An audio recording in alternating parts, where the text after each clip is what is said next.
the campaign starts? We will be making our manifesto available in hard copy, and we'll have to see the public interest in that, whether there's a need to make it available online or not. It's quite likely that the media brief that I'll be giving out to y'all will probably make it available to the public in some form. During the campaign period, of course, if there are any issues that become election issues, there will be ample time, I think, for us to raise it and for the government also to respond to it if there's a need.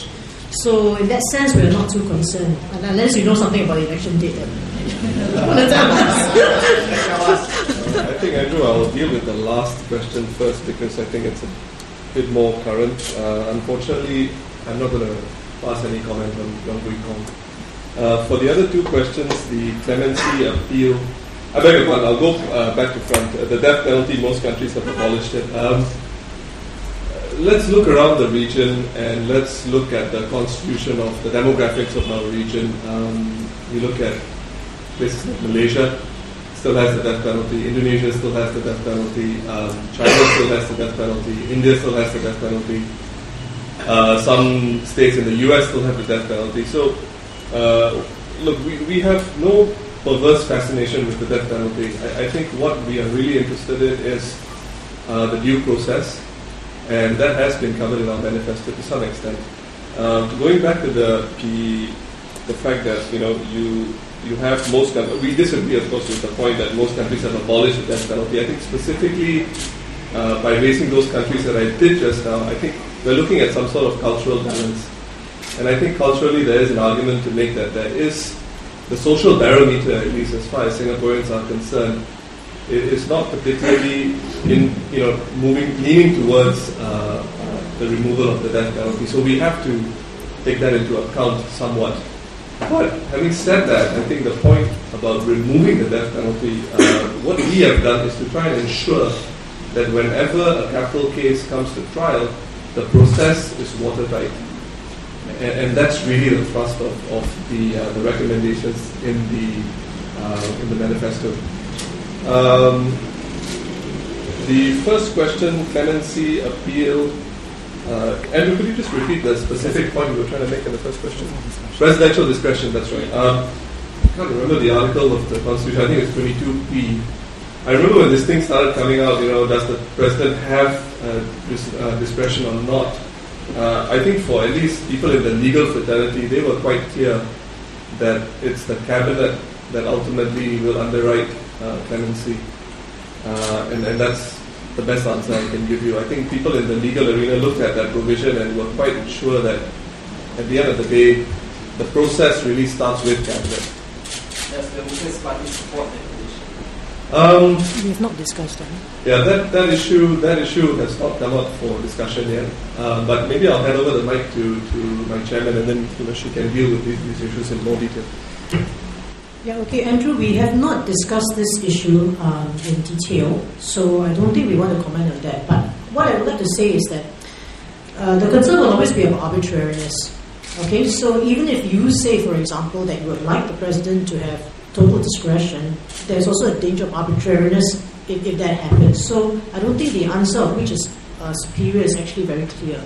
But Workers' Party, we have not discussed this point.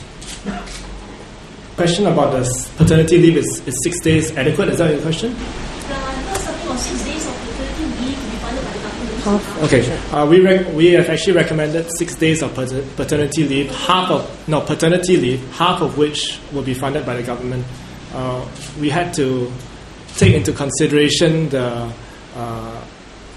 interests of both the fathers and the family as well as businesses. If we were to impose, let's say, 4 months of paternity leave to be in line with maternity leave, I think that would impose a very big burden on employers. And not only that, it might impose a burden on the employees as well, because given that the men have not only 40 days of NS, but another 4 months of paternity leave. So we had to balance that consideration, and so our position is that at least for a start, it should be 3 days of paternity leave funded by the government and another 3 days funded by the employers.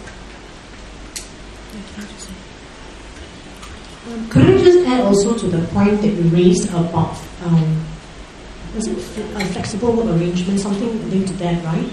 Okay, I think the point that we're making is that looking at the fertility studies from the other countries, one key point that emerges where the fertility rate actually is quite healthy shows that mothers, especially, if they can be confident that by having children, their careers will not be affected, it will actually encourage them to have children. There's strong evidence of this.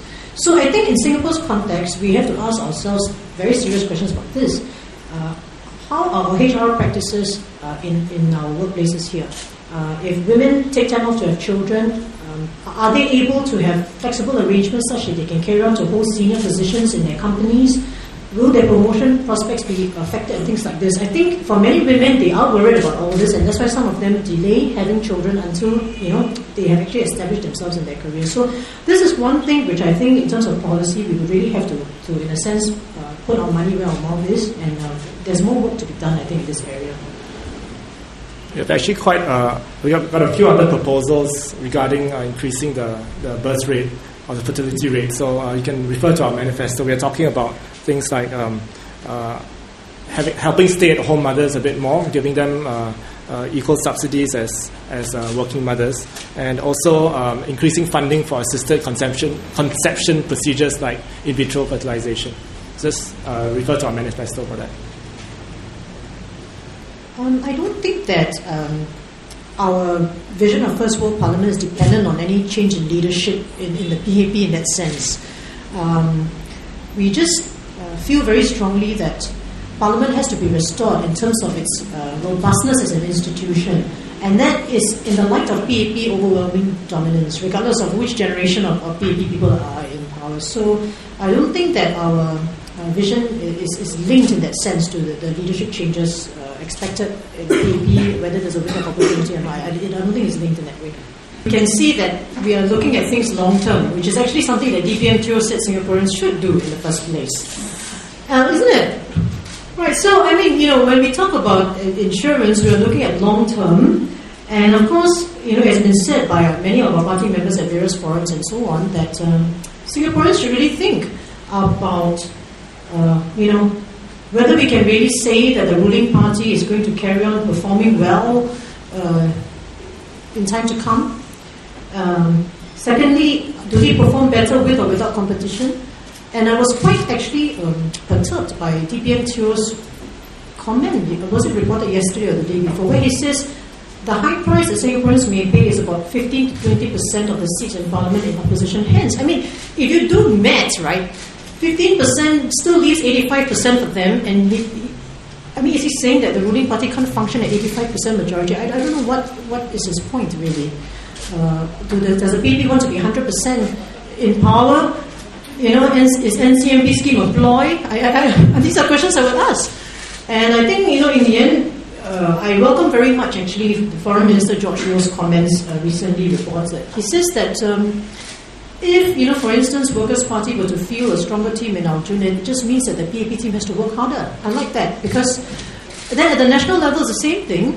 If there's a stronger opposition presence, the PAP has to work harder. And I think the only people who will benefit will be Singaporeans.